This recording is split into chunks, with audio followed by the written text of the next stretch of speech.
this place? Somewhere long forgotten by everyone. It used to be a grand building. Now it's nothing more than a pile of rubble. No one comes here anymore, nor does anyone care about what once happened here. Although, this place does have something to do with the story I'm about to tell you.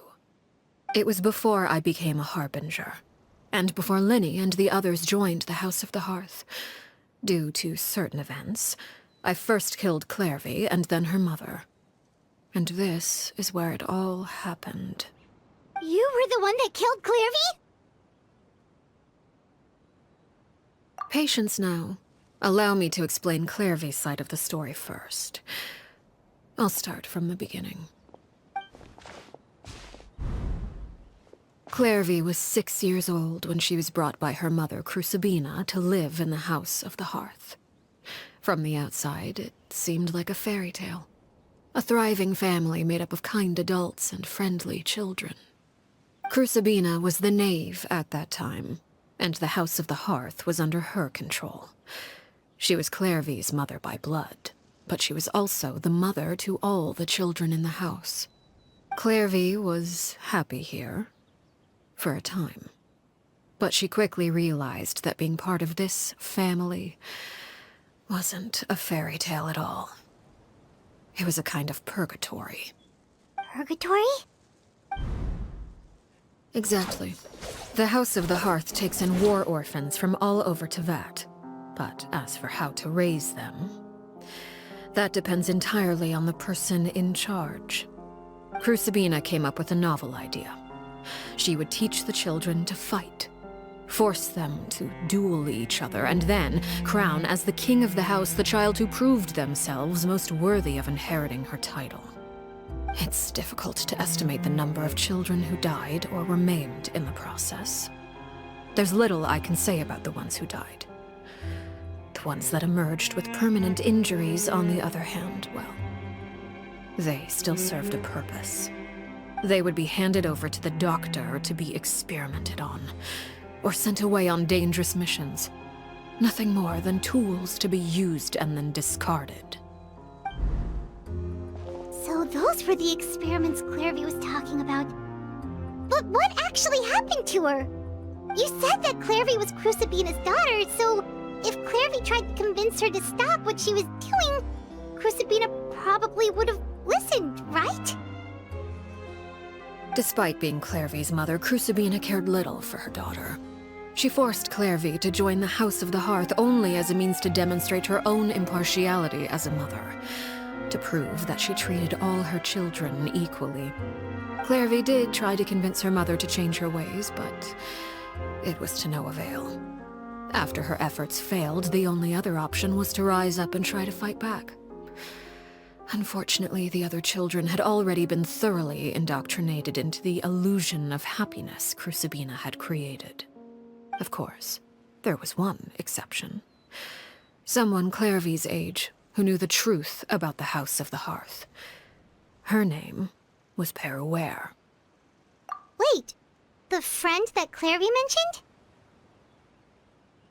Friend, huh? I suppose we can call her that for now. Clervie was a cheerful and passionate person with a tenacious spirit. Peruere, on the other hand, was rather cold-blooded. Her cold-blooded nature allowed her to see through Crucibina's facade. Yet, it was also this cold-bloodedness that prevented her from acting against it. At least at first. While Clervie longed for freedom, Peruere was convinced that, amid all the fighting and violence, she would make it until the end. Despite their differences, the two became fast friends, united by their knowledge of the truth. Clervie told Peruere that she hoped to create a real family, where no one would be killed or sacrificed. There may have been a certain naivete to her ideas, but Clervie proved her determination many times over. She tried countless times to run away, ask for help, or expose the truth. But her efforts only earned her beating after beating. The only thing that kept her going was her strength of will. Even with her body racked with pain, she would still stand on her tiptoes and open the window at night. She and Peruere would look out at the moon together, a fierce longing for freedom shining in her eyes. But one day that light simply vanished. Oh no. What happened? Her hopelessness resulted from a culmination of things. 10 years had passed. 10 years worth of failure after failure. She and Peruere weren't children anymore, but finding any chance to escape still seemed as hopeless as ever. It was during this time that Peruere suggested a new plan. If escaping was out of the question, why not take down the very person sitting on top of this throne of lies? Mother herself. Clervie rejected that proposal. She claimed that, as a famous harbinger, Crucibina possessed an unimaginable amount of power. Trying to kill her would have an incredibly low chance of success. Clervie never gave another reason, but Peruere could see it written all over her face. Clervie still thought of Crucibina as her mother. Killing her own flesh and blood was a line she couldn't bring herself to cross. If she couldn't escape and fight back, then only one option remained. Precisely. Death was the only way that she felt she could be free. It happened during a duel. When she arrived at the dueling ring that day, her partner turned out to be none other than Peruere, the very person that had stood by her side all those years. It was a fierce battle. But ultimately, Clervie decided to let Peruere end her life. From that moment on, Peruere's journey was one written in flames. When the rain finally came and washed it all away, there she stood, the sole victor in Mother's endless game of slaughter, a trail of corpses strewn across her path to success. It was the very result she had predicted 10 years prior. Even then, she believed she would make it until the end. She wasn't surprised by the fact that she emerged as Mother's undisputed heir. Rather, her success left her with an inexplicable sense of restlessness. She was unsettled, and there was only one thing that could quell that sensation. Perhaps you two would like to take a guess as to what it was? Crucibina, you mean? But... Correct. This is the place where Peruere killed her best friend. A mere year later, this is also the place where she fought tooth and nail to kill the mother they shared. The moment she acted, any conception of what was right or wrong ceased to matter. It's one of the principles of the house. Only those who survive get to write the rules. Peruere won the battle, and became a harbinger herself. After which Her Majesty, the Tsaritsa, bestowed upon her a new name. Arlecchino. So the Perry Clervie was talking about... It was you all along. You're Peruere. Arlecchino is just a name you got later. I left that name behind long ago.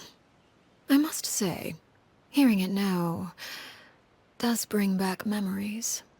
After I defeated Crucibina, the moniker of Mother died with her.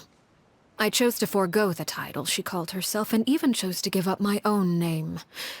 I rebuilt the House of the Hearth under a new identity. Not only as Arlecchino, but as father. And that is where the story ends. Yeah. Based on what you just told us, Clervie wasn't a little kid when she was killed. So the Clervie we met... Was she really a spirit at all? I suppose you could call her an illusion born of flame. Her existence is like ashes to a fire. Something left over in the wake of blaze and ruin.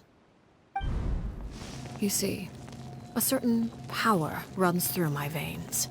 It's not unlike a curse. My flames leave behind shadows of anything they consume. Of course, The chances of those shadows morphing into a sentient entity are exceedingly slim. Clervie is a very special case. Clervie died when she was 16 years old, but what emerged from the flames was her 6-year-old self. Her appearance wasn't the only thing affected.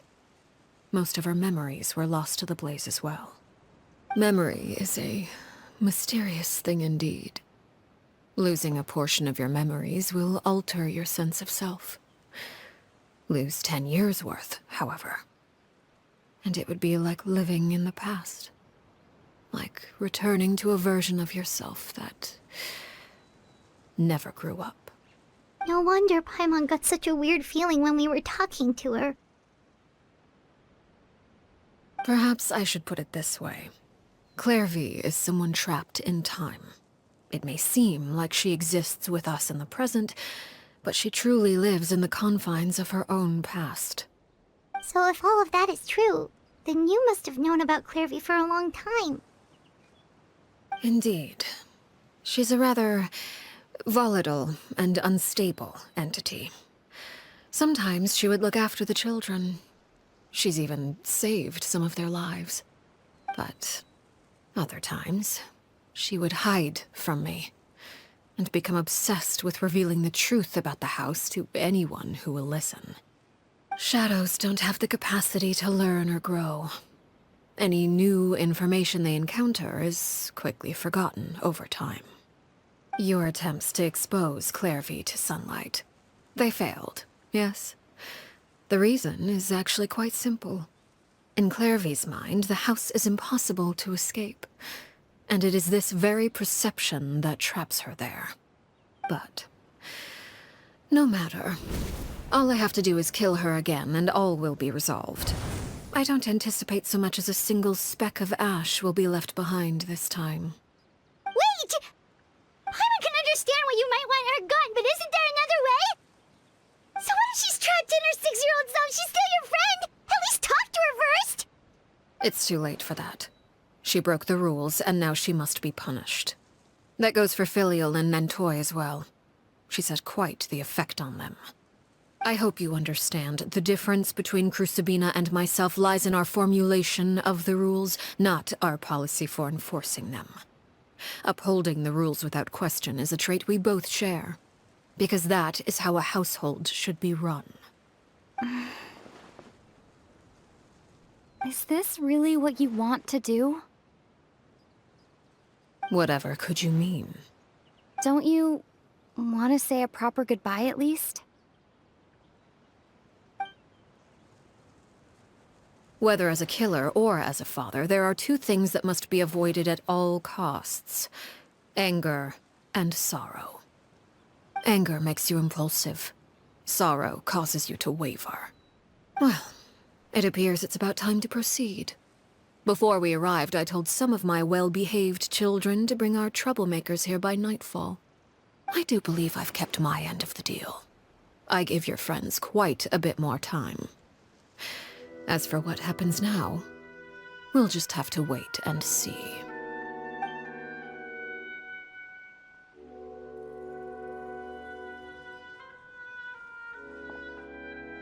Here they are, Father.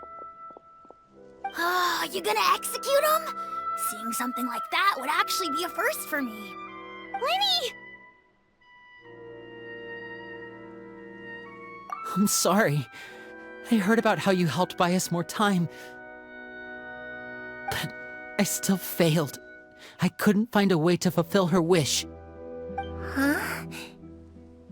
Are you... Perry? Indeed, it's been a while, Clervie. Perry! Shh, stay right there. I'm sorry to postpone our reunion, but first I believe certain scores need settling.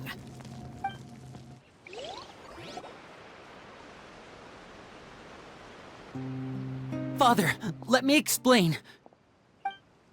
Out of my way. Father! You chose to conceal a threat to the house. And for that, you must be punished. Overall, however, I suppose your wrongdoing is hardly the most egregious of the bunch, so I'll deal with your punishments later. As for right now, The more pressing concerns are the traitors among us. By traitors? Do you mean us? Father, let me explain. We didn't mean to... Fultz, why don't you share what you heard? Yes, Father. Secret Midnight Meeting number 3. Participants, Filial, Nantoi, Sato, Toddy. Nantoi clearly said, if only Father wasn't the one who took us in. Sato added, I'm sick of this life. I just want to live as a normal person. Filial was the worst of them all. She called us crazies and said a bunch of mean things about Father. I did not! You're lying! Fultz is trying to frame us.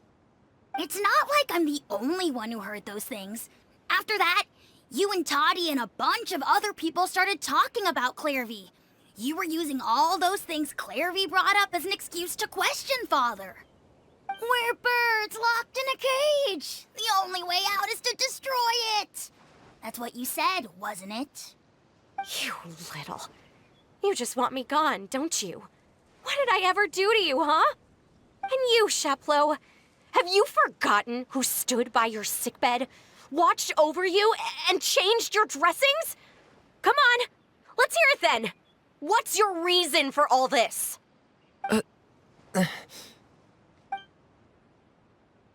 You're wrong, Filial. We don't want you to die. You're our family. Liar.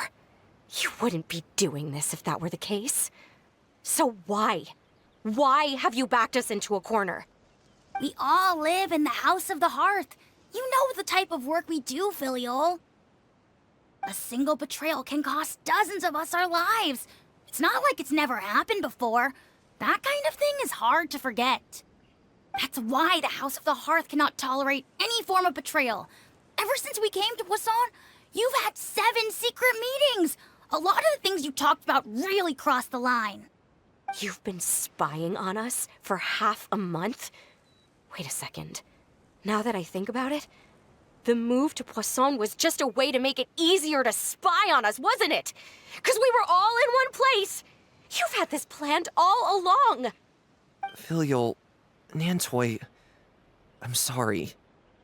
I owe you both my life. I owe Clervie too. If it weren't for all your help after I got poisoned, I wouldn't be standing here today.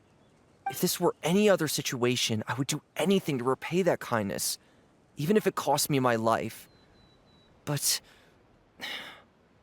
rules are rules. I'm sorry. My hands are tied. Why? Why? That's enough, Filial. We made a mistake, and we should own up to it. We broke the rules, plain and simple. And now we have to face the consequences. I'm sorry, Sheplo. Fultz. I'm sorry, Father. We accept our punishment. Chapleau, according to the rules of the House of the Hearth, how should these traitors be punished? All those who betray the house pay with their lives. And so it shall be.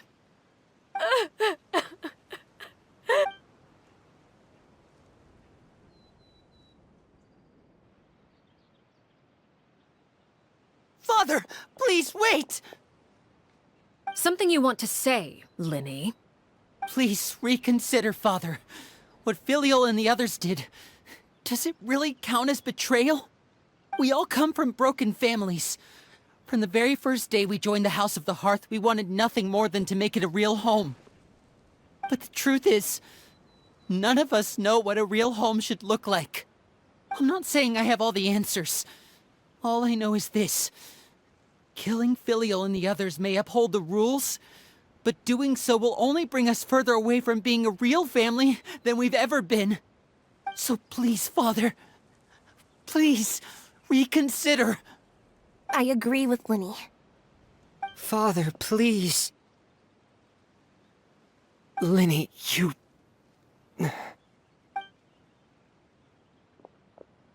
I also agree with Linny.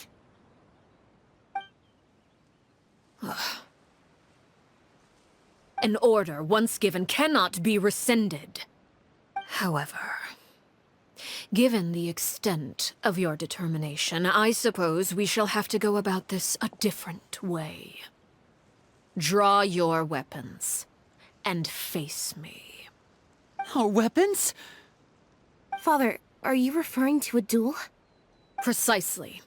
The rules of the house will not be altered. Traitors must be punished. However, resolving disputes with a duel is also one of our rules, one that also applies to me. Demonstrate a sufficient showing of strength, and I shall offer a concession. Wait. Beat Father in a duel? Impossible. Father is way too strong, even for Linny.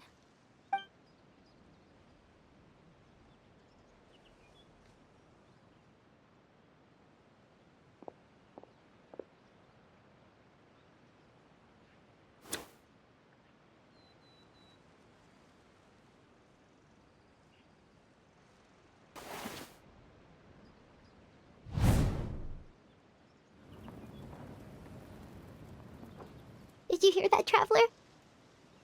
Lenny and the others have to duel the knave. What should we do? Can they really win something like that? If they lose, those people from the house are really gonna be executed. Hey, are you listening?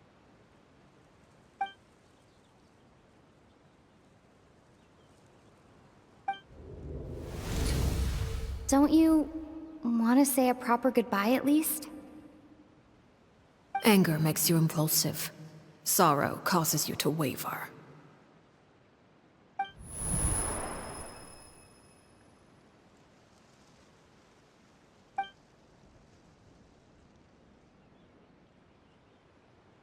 Oh. Looking at that expression on her face, she seems really serious about this. Guess that means there's no chance she's throwing the duel on purpose, huh? When guests are around, families are often on their best behavior. And any disputes are less likely to escalate. When the time comes, make the choice that you deem most appropriate in the situation, and lend your help to the House of the Hearth. What's wrong, Traveler? Hey, where are you going?